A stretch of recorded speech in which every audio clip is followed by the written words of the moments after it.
السلام علیکم ورحمۃ اللہ وبرکاتہ۔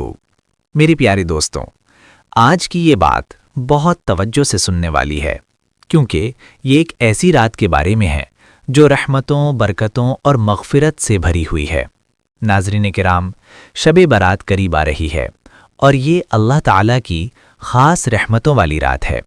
اب میں آپ کو مغرب کی نماز کے بعد پڑھی جانے والی 6 رکعت نفل نماز کا طریقہ بہت آسان اور آہستہ آہستہ سمجھاتا ہوں۔ سب سے پہلے 2 رکعت نفل ادا کریں، درازی عمر بالخیر کی نیت کے ساتھ۔ نماز وہی ہوگی جو عام نفل نماز ہوتی ہے، کوئی فرق نہیں۔ نماز مکمل کر کے سلام پھیر دیں اور بیٹھ جائیں۔ اب ایک مرتبہ سورہ یاسین پڑھیں، اور اگر سورہ یاسین یاد نہ ہو تو 21 مرتبہ سورہ اخلاص قل هو اللہ احد پڑھ لیں۔ اس کے بعد دعائے نصف شعبان پڑھیں، پھر دوسری مرتبہ کھڑے ہو جائیں اور 2 رکعت نفل ادا کریں، بلاؤں اور مصیبتوں کے دفع ہونے کی نیت سے۔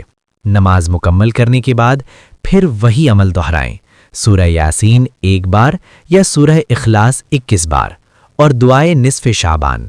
پھر تیسری بار کھڑے ہوں اور 2 رکعت نفل ادا کریں، اس نیت کے ساتھ کہ اللہ تعالی ہمیں مخلوق کا محتاج نہ بنائے۔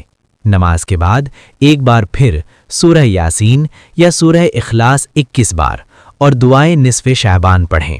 میرے پیارے بھائیوں اور بہنوں، یہ رات مانگنے کی رات ہے، جھکنے کی رات ہے اور اللہ کے قریب ہونے کی رات ہے۔ اگر آپ دعائے نصف شعبان چاہتے ہیں تو کامنٹس میں ضرور لکھیں۔ اللہ تعالی ہم سب کی عبادت قبول فرمائے، آمین۔